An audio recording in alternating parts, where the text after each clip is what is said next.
Hi friends, welcome back to another episode of Generation Tech. My name is Alan. Today we'll be continuing one of our older series which looks at the battle tactics within Star Wars films. Now we've already done the original trilogy and some of the prequel trilogy, so we'll be moving on to Rogue One and the Battle of Scarif. Now I really enjoyed Rogue One, more so than The Force Awakens. It was a simple story that easily could have been just a footnote in Star Wars history, and because of that, it enjoyed a type of focus that you normally won't see in a trilogy. We also saw the return of semi-realistic battle sequences like those seen in the original trilogy during the Battle of Hoth. No longer were soldiers standing out in the open, they were actually taking cover when returning fire. I also appreciated the downright desperation and grittiness of this new film. But because today's video is about everything that is wrong about the Battle of Scarif, we're gonna have to put on our cynical critiquing hats and break this film down into little pieces. Why can't we just leave these films alone? The most unbelievable character in the entire movie is the very attractive protagonist, Jyn Erso. And no, it's not because she's a woman. I mean, there are plenty of good examples of strong female leads.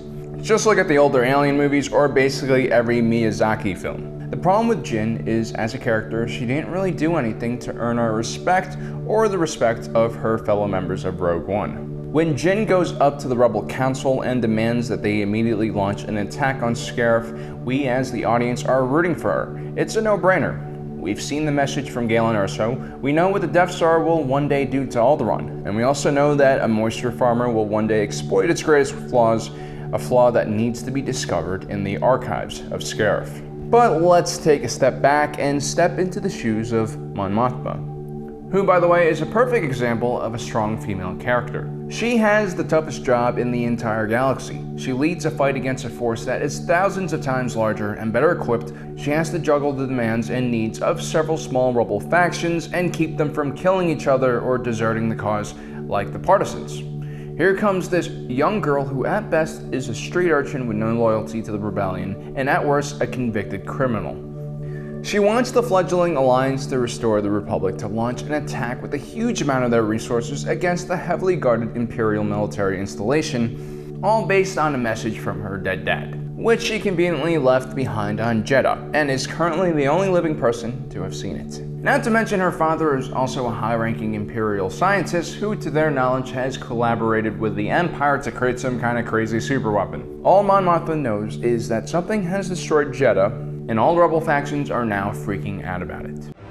We must scatter the fleet. We have no recourse but to surrender. And with the information available to her, she made the most rational decision not to send the fleet to Scarif. But of course, Jyn gets all moody, and Cassian suddenly forgets decades of training as a professional soldier and rounds together a suicide squad to go on this unauthorized mission.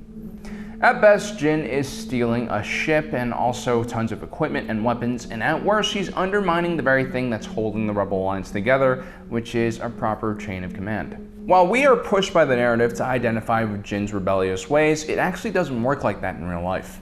Even rebellions need to have some kind of order to be an effective fighting force. Imagine if you're defending a castle from a giant horde. Ideally, firing volleys of arrows would be the best strategy because the high volume of projectiles will do a lot of damage and demoralize the enemy. But imagine if your fellow soldiers all started doing things their own way. Instead of that steady volley of fire, now you have more sporadic firing, which is much less effective. Some other soldiers might think it's a good idea to mount an attack force and take out an enemy siege weapon. But since they don't communicate with anyone or get any permission to do this, they leave the gates wide open without anyone to close them. The reason why there is a command chain is because the individual soldier doesn't really see the big picture. They're on the front lines and need to focus on small unit tactics and surviving.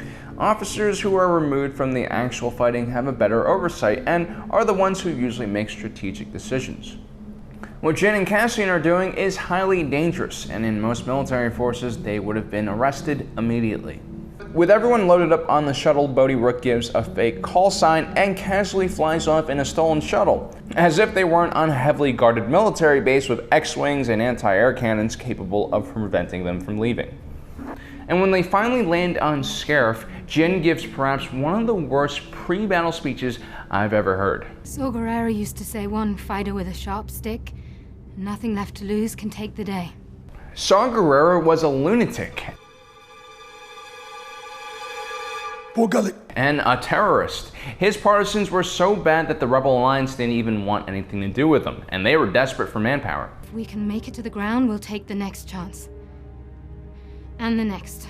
On and on until we win. Or the chances are spent. What? What does that even mean? The Death Star plans are down there. Cassian, K2 and I will find them. We'll find a way to find them. We'll find a way to find them? That is just brilliant, Jin. Can someone please throw her into the cargo hold? That is terrible dialogue. It's not even cliche, it's just terrible. Luckily, Cassian comes up with an actual plan, and it works fairly well. The Empire is confused and believe a much larger force is attacking the complex, and Director Krennic for some reason assumes command of the garrison despite his obvious lack in military experience. And he forgets one key thing, closing the shield door. Which is pretty surprising because Krennic now knows about Gale and Erso's treachery, and it's pretty easy to connect the dots from there. I mean, why else would the rebellion attack a planet with very little strategic value besides its archives? A pitched battle ensues as rebel positions ambush stormtroopers responding to the explosions around the base. Again, it's quite believable. People are taking cover, stormtroopers are disciplined and able to return accurate and deadly fire. At this point, the rebel base figures out that Jin and company has launched an attack on Scarif. Admiral Raddus, without consulting anyone, just decides to launch his ships to go support Jin.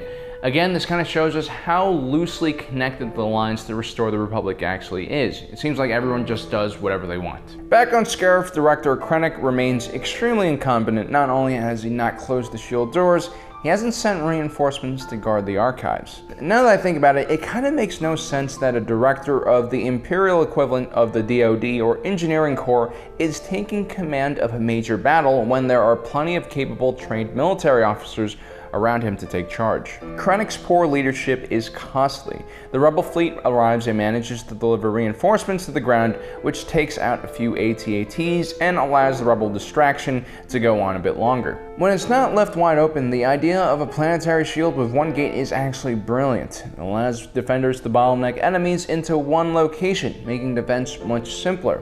Similar to a gate in a castle. The ensuing battle in space is mesmerizing and beautiful, but there are three main things in the space battle which are kind of puzzling. One is we see a complete lack of Imperial support ships. All there initially is 2 Star Destroyers and a large contingent of TIE fighters. Usually capital ships will have supporting frigates and other smaller picket ships like the Rebel fleet has. Second, if the Star Destroyer is susceptible to ion torpedoes, why didn't Admiral Raddus immediately deploy them? Do a ship's shields need to be weakened before they can be used, or did Admiral Raddus completely forget he had them in his arsenal? And thirdly, one of my favorite parts of the battle where a Hammerhead Corvette steers a disabled Star Destroyer into another one is a bit far-fetched. While the collision would do a lot of damage to the second Star Destroyer, I doubt it has the velocity to slice through it like it were made out of butter. In The Empire Strikes Back, a similar incident occurs when 2 Star Destroyers hit each other at high speed, and nothing really happens. Let's also not forget that Star Destroyers have shields, specifically designed to repel large objects like asteroids, which would come handy in a collision like this. Oh, and one last thing, the whole Donnie Yen blind monk thing was a little unbelievable as well, but that can be explained by the Force. And one last thing, Jin and Cassian, they totally should have hooked up. I mean, come on. After doing all this analysis, it's hard to remember that I actually enjoyed this film. What I'm really doing is nitpicking at a pretty solid Star Wars movie. And to be honest, I don't really hate Jyn Erso. As a character, she's spunky and likable in her own little tortured, abandoned puppy kind of a way. In the end, Rogue One is a film we didn't even deserve to get. It should have just remained a small article in the Star Wars Wikia page. But no, Disney decided to make a full-blown movie out of it, and despite their slightly soulless and controlling way of making films nowadays, one can't deny they put a lot of effort and resources behind the film. I, for one, remember when there was a drought in Star Wars movies, so I'll take all the Star Wars content that I can get. Because it's better to forget about something than never have any new experiences at all.